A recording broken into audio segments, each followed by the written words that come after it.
Hello, everyone, and welcome to the Crypto IQ Finals. My name is Kelvin Sparks, and after an action-packed first round, we are back.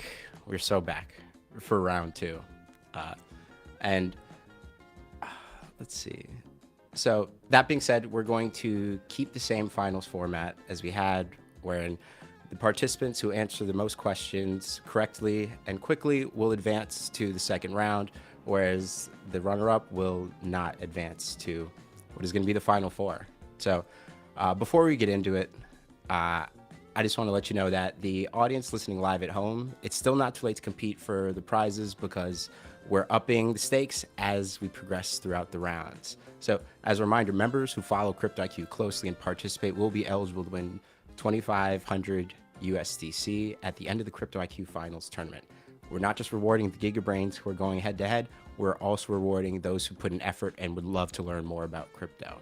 So none of this would be possible, and a huge shout out to Polymarket for sponsoring tonight's event, or today's event rather, excuse me, and helping this trivia, making this trivia chaos possible. So to jump on the wait list, go to polymarket.com and sign up using code THEBLOCK. That's THEBLOCK, because sometimes the best way to stay informed is to see what everyone else is betting their confidence on. So without further ado, let's reintroduce our contestants. So the number 15 slot in the tournament overall, and probably the highest score in the Crypto IQ Finals thus far in a single round. Luke Cannon, how are you doing? Doing well. Excited to be back here, and a bit nervous going up against my opponent, but yeah, excited to be here. Understood. And when you went into the first round, did you expect to score as highly as you did, defeating Oleg, the reigning champ for Crypto IQ? Definitely not. Yeah, I was worried about how he would do, based on being the reigning champion from the in-person event last year.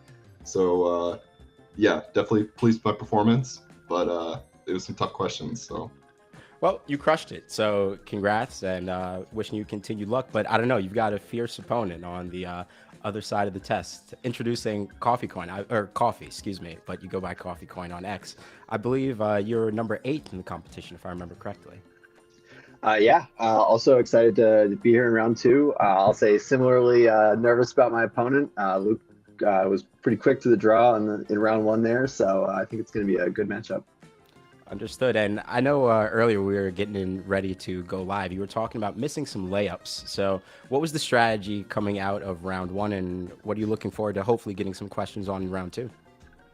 Yeah, I mean, I think just trying to do my best here. There's a very wide spread of questions, and so I think it's tough. Not everything is necessarily something that's recent or that I'm super familiar with, but been around I think long enough that I've got a pretty good knowledge of the space, and so I'm just hoping to go to the final four here. Understood. And best of luck to you as well. I know this is going to be a good matchup. I'm hoping so.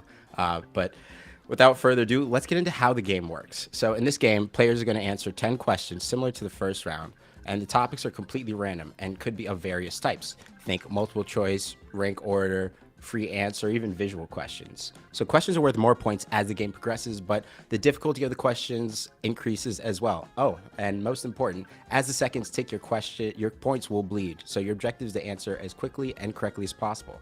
I mean, we had some rounds go down to single-digit point differentials to decide who was going to advance. So every second truly does matter. And that means ChatGPT will not be able to help you out. We'll do a check in about halfway to look at the points tally to see how our players are doing. But in the end, the person who walks away with the most points will advance to the final four and compete for a lot of cash on the line, or crypto rather, excuse me. But without further ado then, contestants, can I get a verbal confirmation? We'll start with you, Luke. Are you ready to compete? yes, ready. And Coffee, can I get a verbal confirmation for you? Are you ready to compete? Ready to go.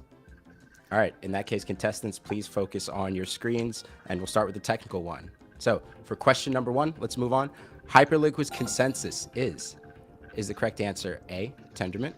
Is it B, Narwhal Bullshark? Is it C, Grandpa? Or is it D, Hyper BFT? And I know there's one Hyperliquid enjoyer in the competition, so hopefully he's got this one right. So both contestants answered, but only one of you was correct. Hyperliquid consensus. Luke, you got the correct answer. It was D, Hyper BFT. So, curious, as you think about exploring new ecosystems, obviously Hyperliquid hasn't been around forever. How do you think about understanding what's going on in an eco, Luke? You know, to be honest, I think it's probably not that useful to know most of the time. Like, I think especially with Hyperliquid, they've taken the focus of focusing more on like the app layer, right, and like figuring out how to make the UX well. So I'd say it's actually probably not that important, especially for Hyperliquid, but it definitely is, I think, like useful to understand generally. And this question, in fact, was kind of trippy because Hyperliquid used to have Tendermint consensus and switched to HyperBFT. So that's also something I know because I use Hyperliquid quite a bit. But yeah. Understood. All right, contestants, the next one's going to be a free form, so please be ready to type on your keyboards. And let's move on to question number 2. What is this crypto-associated creature called? And contestants are going to be judged on spelling, not necessarily casing. And we got 2 answers, and both were correct. That is not a frog. That is a wasi. I know Inverse Bro is probably somewhere smiling right now. So, Coffee, I'm curious, how much do you tend to jump into the tomfoolery on crypto Twitter, the memes, the shit posts, so on and so forth? Quite a bit. And I actually have a couple WASIs myself. So. Really? What drew you into the community? I had a bunch of dev friends that had sort of gotten into WASIs, and they were all picking them up, and I think I grabbed a couple at the time, and a bunch of them still rep the WASIs on Telegram and Twitter. So. Nice. There's an intern around these parts who's been known to rock a WASI as well. So shout out to all the WASIs out there. All right, guys, the next one, question number 3, is lore and culture. Let's move on. What email address did Satoshi Nakamoto use in the Bitcoin white paper? Ooh, it's a good one. Is the correct answer A, satoshi@bitcoin.org? Is it B, satoshi n@bitcoin.org? Is it C, Satoshi n@protonmail.com? Or is it D, Satoshi n@gmx.com? Let's see. Ooh, split answers. Okay. So looks like Coffee, you chose A, Satoshi@bitcoin.org, and that was incorrect. Luke, you got that one right. The correct answer was D, Satoshi n@gmx.com. So, Luke, you got that one. How'd you know that? It's just the OG knowledge being around for so long? What gave it away? I'm gonna be honest, I wasn't 100% sure. Because I didn't remember if the email he used in the Bitcoin white paper was the same as the email he used elsewhere, but I did recall there being like some like DNS hack or something of a GMX email at one point, and like someone sent some emails from it or something. So that's why I guessed that one, but I wasn't totally sure if it was the same email used in the white paper. Understood. And in your early days getting involved in Bitcoin, did you find yourself going on bitcointalk.org, reading about the cypherpunk mailing list, so on and so forth? You know, unfortunately, I joined too late to experience all of that live. But I have gone back and read some of it since, and yeah, it is pretty cool to read the history and stuff and see how people were thinking and reacting at the time. Yeah, most definitely. Well, all right. The next one, be ready. This is going to be a rank order question. Let's move on to question number 4. Order these Ethereum milestones chronologically. Top is the earliest. Let's see. So in choice A, we have the merge. In choice B, we have EIP 1559. In choice C, we have the Shanghai upgrade or Capella. In choice D, we have Altair upgrade. Let's see how our contestants are doing. Oh, we already have some answers rolling in. Luke, you were quick with that one. Coffee just logged his answer as well. So it looks like both contestants answered, only flipped the middle too. So Luke, you put BCAD. Coffee, you had BACD. Unfortunately, neither had the correct ordering. The correct order for that one was BDAC. So B, EIP 1559. D, the Altair upgrade. A, the merge. And then C, the Shanghai or Capella upgrade. So, Coffee, I know you've been one to work in the EVM for a while. What made you think you had the correct ordering there, or what tripped you up even? Honestly, I'm trying to even remember what the Altair upgrade was. So that's the one that threw me off. Understood. Understood.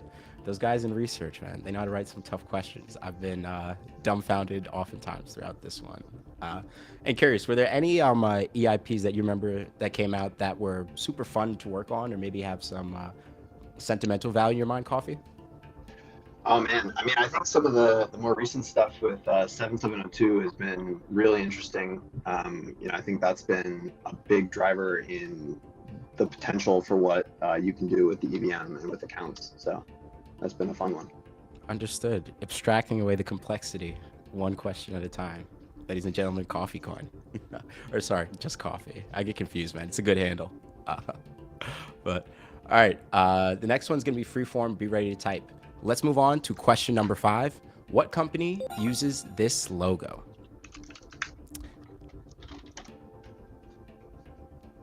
Let's see. Okay. Wow. Coffee and Luke both answered extremely quickly there. Coffee was slightly quicker, and both were correct. It was BitMEX. That was the logo the company is using. All right, we're about halfway through the round. Let's check on the score, see how we're doing. Okay. Luke, you are in the lead with 644 points, 4 of 10 correct.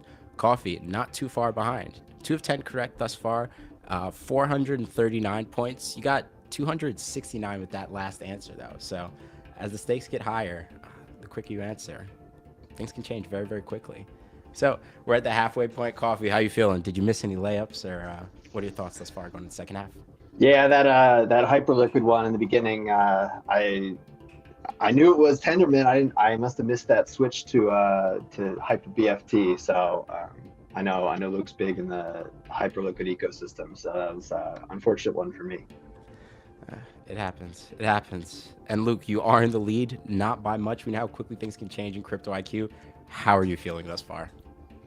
It's way too close for comfort. I tend to agree. But I'll get a verbal confirmation from both of you, and then we'll move on to the second half. Best of luck, gents. Coffee, are you ready? Ready to go. Luke, are you ready? Yep, ready.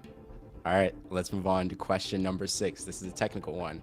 Question number 6. What do BRC20 tokens primarily use to track state?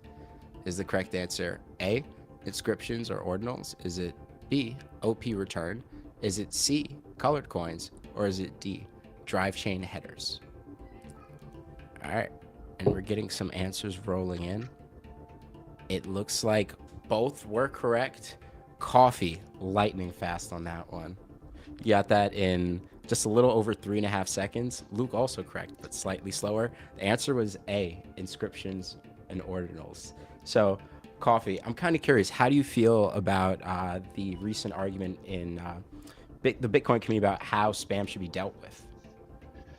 Oh man, I think that goes back to the question of, are inscriptions spam to begin with? I think it's interesting. I'm not really keen on ordinals, but I also feel like it's a permissionless chain. People should be able to write whatever data they want to it. So if they want to pay the network fees, then they can do that. So yeah, well said. I mean, sorry, there's some maxis out there who may attack you. I'm sorry if your DMs are red hot after this, but I tend to I'll back you on that point. So if they're gonna spam you, they gotta spam me too. So all right, let's move on to question number 7. This is a technical one. Question 7.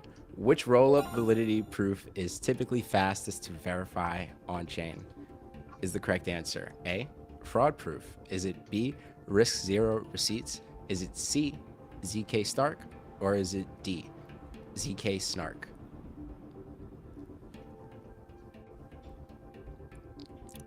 Wow. Okay. We got 2 answers. Both were incorrect. Luke, you said ZK Stark. Coffee, you said fraud proof. But the correct answer was, in fact, D. ZK Snarks are the fastest to verify on chain.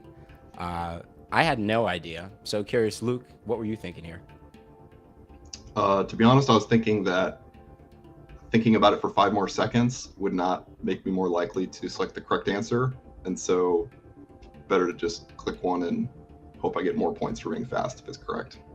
Understood. So I'm curious, as you think about game theory in this competition, were there any lessons you learned from the crypto market that got you interested? I mean, I tend to think of like poker as an analogy. So, like, what games do you enjoy playing? Probably is a better question to ask.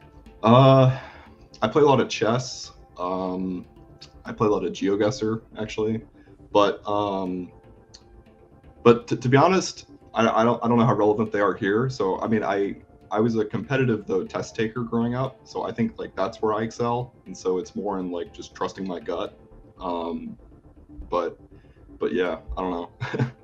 No, understood. It's extremely helpful because yeah, I would just probably burn all the time possible, and even if I was right, wouldn't get enough points. So, understood. All right, the next one's going to be lore and culture. Let's move on to question number 8. Question 8: which country's stock exchange was the first to list a spot Bitcoin ETF? Is the correct answer A, the United States of America? Is it B, Canada? Is it C, Germany? Or is it D, Australia?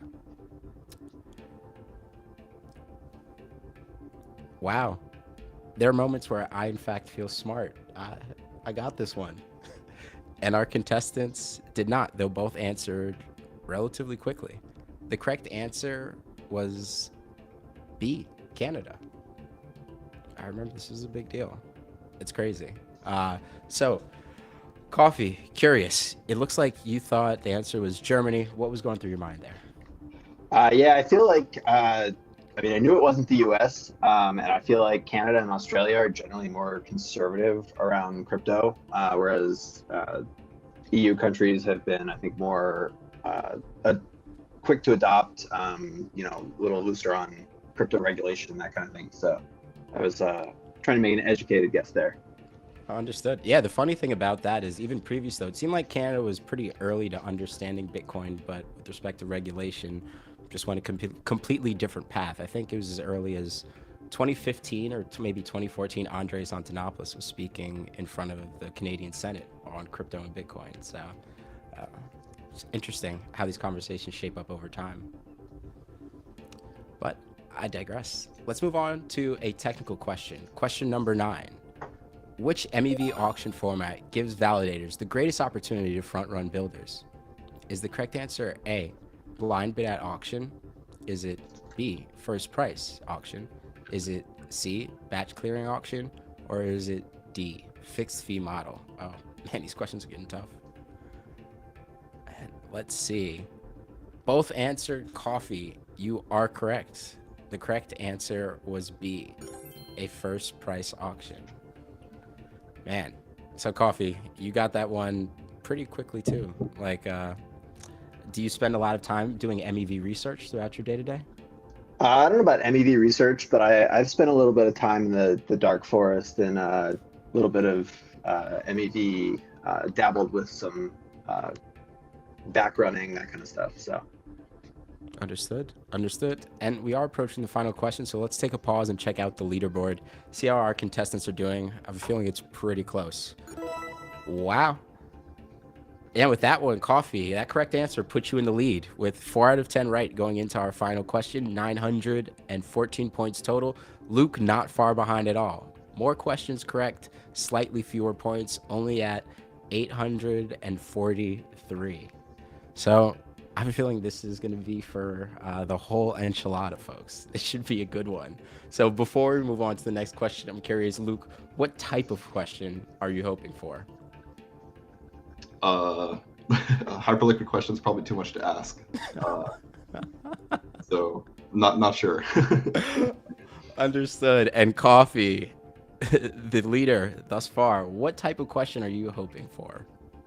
Definitely would go for one of those more technical ones, or maybe a lore one, although I haven't done as well on the lore today. Understood. I'm surprised as a CT local, like a patron, like I'm not doing well in the lore. It's I don't know, man, that's concerning. But before we move on, I do want to say to the audience, please do not go after we go through this final question, as there will be an audience participation portion of the round. That means that you at home are eligible to win 2,500 USDC at the end of the Crypto IQ Finals tournament. All you need to do is follow matchups and participate. So please stick around, as we will get to that just after this final question. So I'll get a verbal confirmation from both of you, and then we will move on to the last question, and we'll see who's going to advance.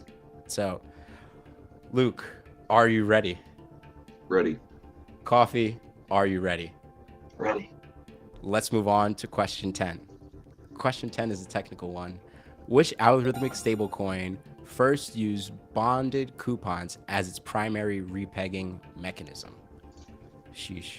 Is the correct answer A, UST? Is it B, Frax? Is it C, BAC? Or is it D, ESD?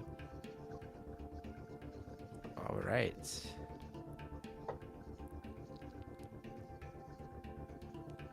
Let's see.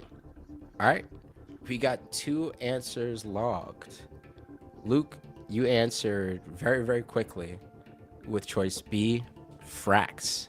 Coffee, you answered a bit slower. You chose A, UST. Unfortunately, neither were correct. The correct answer was D, ESD. I couldn't even tell you which stablecoin that is. Either. But with that, I will say we have reached the conclusion of the round, and Coffee, it looks like you will be advancing to the Crypto IQ Final Four. So, congratulations. Congratulations. You started a little slow out of the gate, but how'd you pull it all together and come out with the dub, Coffee?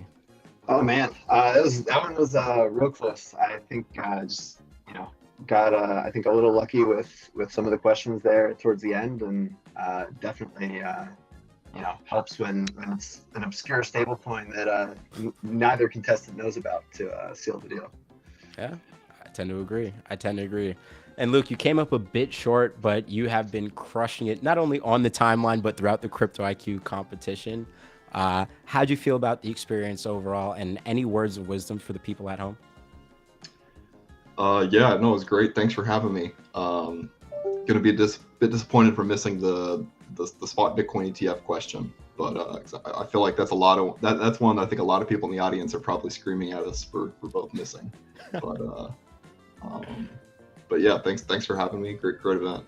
Oh no, it's been lovely hosting. I will say I'm in awe most of the times whenever either of you are talking, contestants, because as a mid-curve, it's nice to look at the far right of the curve and say, oh wow, I wonder what they're talking about. So I got a little insight into there. So thank you both. And contestants, thank you for participating. Coffee, we'll see you in the Final Four. That being said, I'd like to have everyone at home, please pay attention to the stream. You should see a QR code to join the audience competition.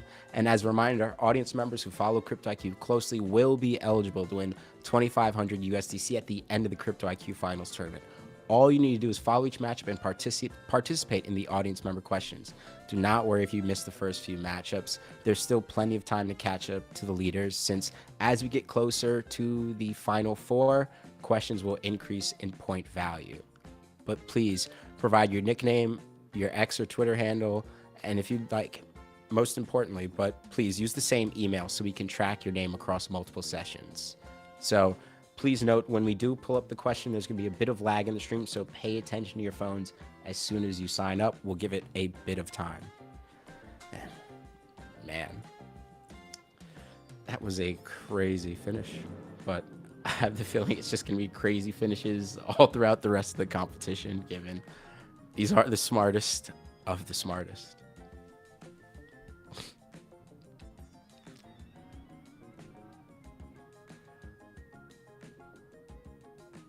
All right, I think it's almost time to move on to our audience participation portion. Folks at home, please pay attention to the device that you will be answering this question from, as there is a bit of lag between here or between the software we're using and the stream. All right, let's move on to question number 19. This is a lore question. Oh, sorry, 17, excuse me, 17. This is a lore question. What year did Bitcoin first break $100,000? Is the correct answer A, 2017? Is it B, 2022?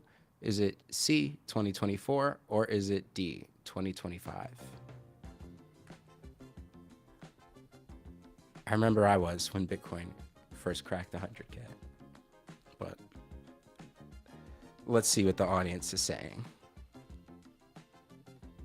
All right.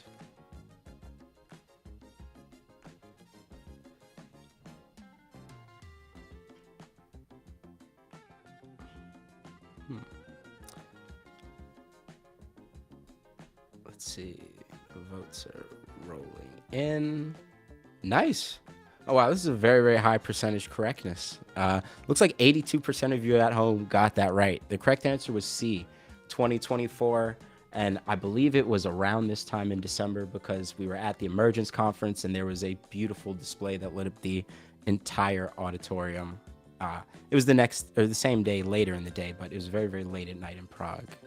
So definitely an unforgettable moment for me. But I digress. Let's check on the leaderboard to see if Wintermute is still on top. Emperor Dado is still in the lead. He got, it looks like 142 points with that one, putting him in a grand total of 1,386 points. Ab is in number 2 with 1,380 points. Looks like FB Slow climbing. He's been grinding for sure. Is now in 3rd place with, let's see, 1,150 points. Decentralix, Fade, Shard, Serbi. I know that guy. Not too far behind. So, folks, please keep competing, as this is also going to come down to the wire. But that is all we have for this matchup. There is another one that we have later today. Oh, sorry. We actually have one more question. Production just informed me. I'm not going to try to cheat anyone out of their points. My apologies. There's 2 per round. Excuse me. So let's move on to question number 18. This is a wild card for the audience participation. Question 18. Which crypto Twitter persona is standing next to Larry Cermak? Is the correct answer A, Loom Dart? Is it B, Rookie XBT? Is it C, Kobe? Or is it D, Ledger? Ooh, nice. Some votes rolling in. Let's see.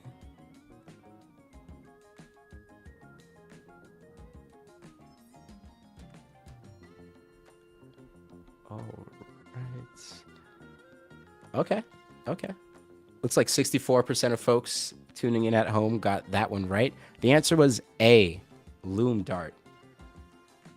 I wouldn't have known that question unless I didn't work with the Block intern, as he was the first to inform me of who that CT personality was. But I will say he has some funny quotes. Maybe we'll get into that in a lower Crypto IQ session, but I'm not sure if that's part of this one.